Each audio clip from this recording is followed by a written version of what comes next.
हमारी स्थिति आटे के दीपक की तरह है। अगर आप आटे के दीपक को बाहर रखोगे तो कौवा ले जाएगा, और घर के अंदर रखेंगे तो चूहा ले जाएगा। आखिर हिंदू की रक्षा होगी तो होगी कैसे, मुझे बताइए। महानुभाव, केवल कोरे नारों से हिंदुत्व बचने वाला नहीं है। अरे आंधियां चलने लगी है, ज्वार को पैदा करो। आंधियां चलने लगी है, ज्वार को पैदा करो। कंठ में क्रंदन नहीं, हंकार को पैदा करो। फिर से अब सजने लगी कुरुक्षेत्र समर भूमिका, पार्थ तुम गांडीव में टंकार को पैदा करो। आज समय की आवश्यकता है। अगर हम लोग अभी भी नहीं जाग पाए तो फिर हमारा यह स्वर्णिम अवसर आने वाला नहीं है। मैं आपके बीच में निवेदन करूंगा, Iran, Afghanistan, Nepal, Bhutan, Tibet, Sri Lanka, Myanmar, Bangladesh, Cambodia, Philippines, Malaysia, Indonesia, Thailand, Vietnam, ये कभी आपके अखंड भारत के हिस्सा हुआ करते थे। आज वहां से हिंदू पूरी तरह से समाप्त हो चुका है। और मैं आपके बीच में कहना चाहता हूं, हमारे 4 प्रबल शत्रु हैं। 4 प्रबल शत्रु, मंच से, खुले मंच से बोल रहा हूं इस बात को। आश्चर्य की बात है कि हिंदू इतनी चिर निद्रा में सोया हुआ है, इसको ये भान नहीं है, आभास नहीं है कि चारों तरफ से शत्रुओं ने अपना जाल बिछा दिया तुमको समाप्त करने के लिए। पूरी दुनिया से हमको समाप्त कर दिया, पूरी एशिया से हमको समाप्त कर दिया, पूरे यूरोप से हमको समाप्त कर दिया। अब थोड़ा सा अस्तित्व हमारा बचा है तो केवल हिंदुस्तान में बचा हुआ है। अगर भी अब भी हम लोग नहीं जाग पाए तो सोचो आप जाओगे तो जाओगे कहां। अरे अफगानिस्तान के ऊपर आपत्ति आई, तालिबानियों ने हमला किया, वहां से लोग शरण लेने के लिए आपके देश में आ गए। और मैं कहना चाहता हूं, ज्यादा समय नहीं है, आने वाले 20 साल हैं। यदि यही स्थिति रही तो आने वाले 20 साल में ये तुम्हारा भारत में अफगानिस्तान जैसी स्थिति होने वाली है। मैं आपसे पूछना चाहता हूं, आप कहां जाओगे? अरे आपको कोई दुनिया में शरण देने वाला स्थान है क्या? फिर भी हम सोए हुए हैं। आश्चर्य की बात है, यानी कितने कुंभकर्णी निद्रा में हम लोग सोए हुए हैं। तो आपको जगाने के लिए कार्यक्रम किया जा रहा है। महानुभावों, ये हिंदू की जो दुर्गति हुई है, इसके यदि कोई जिम्मेदार है तो हम संत सत्ता और धर्म सत्ता के लोग जिम्मेदार हैं। सीधी सी बात है। आपने दुनिया में आज तक किसी मुल्ला जी को, मौलवी साहब को यह कहते हुए नहीं सुना होगा कि सारे धर्म बराबर होते हैं, सारे धर्म प्रेम और भाईचारे की बात करते हैं। मुल्ला जी कहते हैं धर्म तो हमारा इस्लाम ही श्रेष्ठ है। आपने आज तक किसी क्रिश्चियन पादरी को नहीं सुना होगा कहते हुए कि सारे धर्म बराबर होते हैं, प्रेम और भाईचारे की बात करते हैं। वो केवल अपने क्रिश्चियनिटी को स्वीकार करता है, मुसलमान अपने इस्लाम को स्वीकार करता है। लेकिन आपने अनेक हिंदुओं को, और अनेक नहीं, मैंने सारे हिंदुओं को यह कहते हुए सुना है, धर्मगुरुओं को कहते हुए सुना है, जो इस बात को कहते हैं कि सारे धर्म बराबर होते हैं। ये क्या हमारे गंदगी दिमाग में आ चुकी है। इसलिए मैं कहूंगा, इस धर्म को बचाना चाहते हो तो धर्मगुरुओं को बीड़ा उठाना पड़ेगा। आज भाई, हिंदुओं की रक्षा की दायित्व, इस धर्म की दायित्व रक्षा का जिम्मेदारी हमारे कंधों पर है। और मैं कहता हूं, अगर डूब गया धर्म ही अपना तो फिर धर्मगुरुओं का क्या होगा। आज स्थिति यह हो रही है, हिंदू सबका रॉ मेटेरियल बन चुका है, सब में हिंदू जा रहा है। अच्छा, मुसलमान कौन बन रहा है? आज ये चिंतन हमको यहां पर करना है, हिंदू को बचाएंगे कैसे। आप सोचिए, मुसलमान भी हमको बनाया जा रहा है, यानी हिंदू ही मुसलमान बन रहा है। क्रिश्चियन कौन बन रहा है? क्रिश्चियन भी हमारे लोग बन रहे हैं। अन्य जितने भी ऐसे मत मजहब समाज में चल रहे हैं, उनकी दीक्षा जाकर के कौन ले रहा है? सबसे पहले हिंदू पहुंचता है। इसका कोई दीन नहीं बचा, इसका कोई धर्म नहीं बचा, इसके अंदर स्वाभिमान नहीं बचा। इसलिए इनके स्वाभिमान को पैदा करने का काम हमारी संत सत्ता, धर्म सत्ता करेगी। अगर इस धर्म को बचाना चाहते हो तो निर्णय यहां से लेकर के जाओ।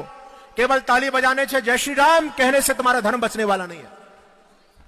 3 सूत्र में दूंगा और संक्षिप्त में चर्चा करूंगा। हालांकि ये बहुत जल्दी में ये विषय रखने वाला नहीं है। आपको ज्यादा मुझे सुना, मेरा धर्म यूट्यूब पे चैनल है धर्मयुद्ध के नाम से, आप उसको सुनिएगा। मैंने बहुत सारी चर्चा की, पूरे देश में घूमता हूं। मैं आपसे कहना चाहता हूं, यदि इस धर्म को बचाना चाहते हो तो सबसे पहले रिश्ते बचाइए आप अपने।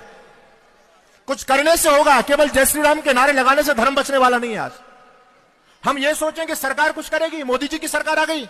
अरे भाई, इन सरकारों के भरोसे ज्यादा मत बैठो। ये तो हमको स्वयं निर्णय लेना पड़ेगा, खुद करना पड़ेगा। पहली बात कहना चाहता हूं, रिश्ते बचाइए। रिश्ते बचाने का मतलब समझ गए आप लोग? आज बहन भाई का रिश्ता नहीं बच रहा है। रिश्ते बचाने का मतलब है कि थोड़ी आबादी बढ़ाइए। अगर एक ही तुम्हारा बच्चा है तो बचाओ, तुम्हारे रिश्ते बचे कहां। इसलिए निर्णय यहां से करके जाओ। जितने भी हमारे नौजवान भाई यहां पर बैठे हैं, बहनें बैठी हैं, और जो बुजुर्ग लोग हैं, जाकर के अपने बच्चों को ये तो कहो, भाई धर्म पर संकट है। अरे एक बच्चा धर्म के लिए आपका होना चाहिए। रिश्ते बचाइए। अगर एक ही बच्चा है तो ना ताऊ मिलेगा, ना चाचा मिलेगा, ना मामा मिलेगा। क्या स्थिति हमारे समाज की होने वाली है।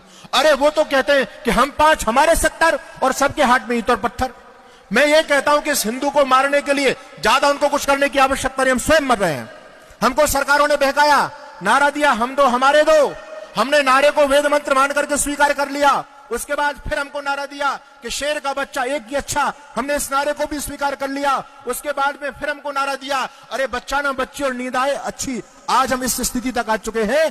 पूरे पुराने लोगों को देखो, तुम्हारा परिवार कितना बड़ा हुआ करता था। सभी कहते हम 10 भाई थे, 8 भाई थे। अब तुम्हारे बच्चे कितने हैं? कहते हैं जी एक ही है। हम 10 से 1 पर आ चुके हैं और वो कहते हैं हम 5, हमारे 70 और सबके हाथ में ईंट और पत्थर। आप देखो, राम जन्मोत्सव पर आप यात्रा नहीं निकाल सकते, जन्माष्टमी पर आप यात्रा नहीं निकाल सकते।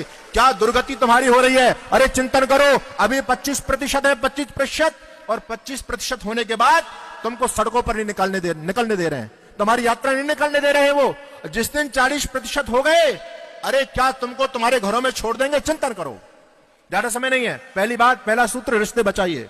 दूसरे सूत्र में आपसे कहना चाहता हूं, गले लगाइए। महानुभावों, आप इस भ्रम में मत बैठो कि आपकी आबादी बहुत ज्यादा है।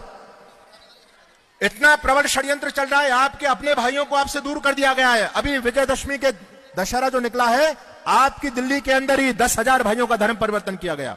इस केजरीवाल की सरकार में सारा खेल हुआ है। धर्म गले लगाइए। अगर आपने उनको सम्मान नहीं दिया तो वो भाई दूसरों के में जा रहे हैं। और देखो, ये तो केवल भीम आर्मी हो चाहे कुछ भी हो, आर्मी वार्मी कुछ नहीं है। उन विधर्मियों के ये पैसे से पोषित पालित संगठन है जो तुम्हारी ताकत को कमजोर कर रहे हैं। और तीसरी बात है, व्यापार बचाइए। और मैं चलते चलते बस ये कहना चाहता हूं, अगर हमने कुछ ठोस प्रबंध नहीं किया, इतिहास न तुमको माफ करेगा, याद रहे। इतिहास न तुमको माफ करेगा। चिंतन करो, आने वाला 20 साल भारत क्या होने वाला है। इस देश में सर तन से जुदा के नारे लग रहे हैं। इस देश को गजवा हिंद बनाने की तैयारियां चल रही हैं। और अनेक सारे चीन की वेबसाइट पर 28 टुकड़ों में आपके राष्ट्र को बांटने की योजना बन रही है। पंजाब उसका एक उदाहरण है। इसलिए आने वाले 20 साल में हम अपने बच्चों को क्या देकर के जाना चाहते हैं? ऐसा ये गला सड़ा भारत देना चाहते हैं? विधर्मियों के हाथ में बच्चों को सौंप करके जाना चाहते हैं? इतिहास न तुमको माफ करेगा, याद रहे। अरे पीढ़ियां तुम्हारी करनी पर पछताएंगी। यदि बांधने से पहले जल सूख गया तो धरती की छाती पर दरार पड़ जाएंगी। आज आवश्यकता है हम सभी मिलकर के एक ठोस निर्णय